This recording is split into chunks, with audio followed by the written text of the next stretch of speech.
Hi everyone, and welcome back to the Motorgraph World channel. My name's Mari. Today I'm here with the new K5 from Kia Motors. Let's take a look at the new design. They call it a facelift, and I'll take you inside as well. So let's take a closer look.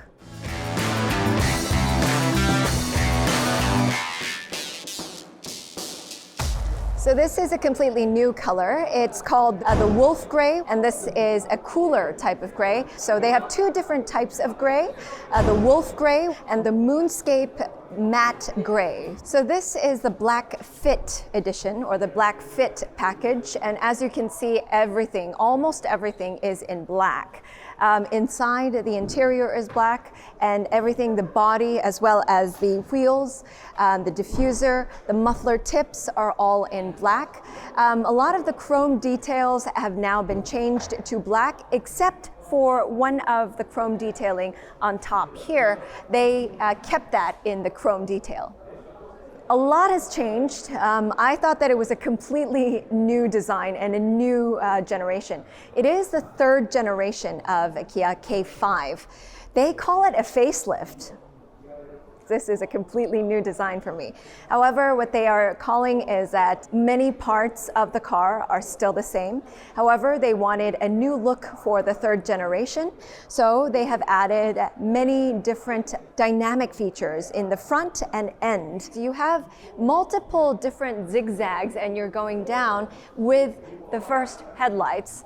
They call it the star map design or whatever. I do not know. I cannot memorize the right wording that they call it. However, it's a much more focused design, whereas before it was a rounded design. So it's a bit more edgier. That's why you see more layers, and then you have the top grille, you also have the bottom lip. This adds more layers to the front face. The top grille and the bottom part of this also has a little bit more dynamism and aggression to it. Tell us what you think about it. I'm still trying to grasp my understanding around the overall design. If you look at the headlamps, they have added a very unique and dynamic light structure to it, but actually this part is quite far down low. If you are in a situation where you rub or you kind of scratch against the wall, or you're parking in a very narrow space and you hit the fender or the lamp, mind you, you might come across some hefty work as well as some repair costs. The same goes for the tail lamps at the back as well, because they're so far down low, so best not to scratch them. They said that they haven't done a lot of changes. For me, I like streamlined lines, and I like the clean lines without the character lines.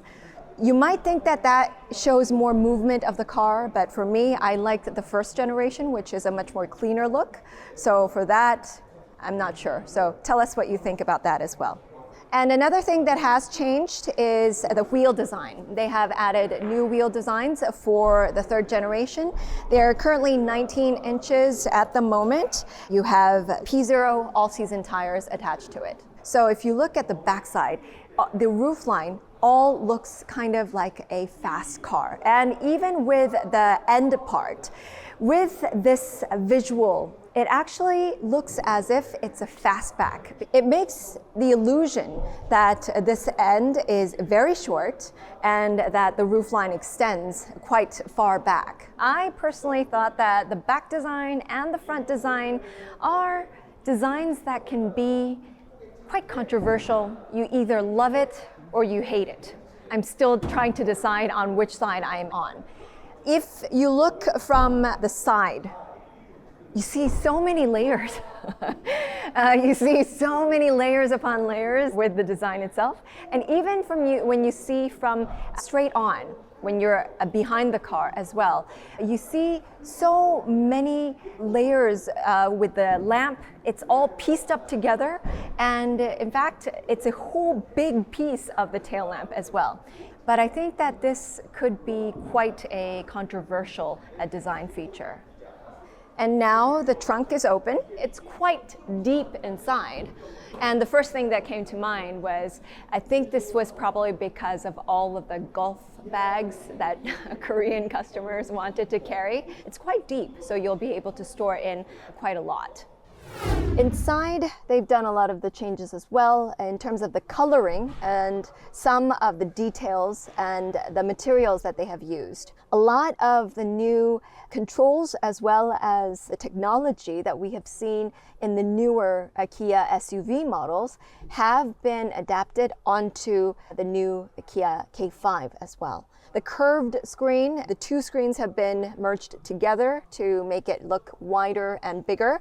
Since the first generation K5, they mentioned that they wanted to have a car as if you're in the pilot's cockpit. So it's much more of a driver's centered car, which is something that I do like. It's much more accessible from the driver's seat. So you have 3 different packages for the interior color scheme. This one is sand. Then you have the black, which is just a very chic black. And then you have the Martian brown, which is kind of like a brick color, a burnt orange type of color. It's just perforated in the middle and they've used leather and it's just stripes. I love the fact that they didn't use diamond quilting. You do have the wireless charging. You also have the center console for further storage. And on the door trims, if you think or consider that the direct competitor within the domestic market is a Sonata, I think that whatever materials and the designs that they have used in the K5 really outstrip the Sonata.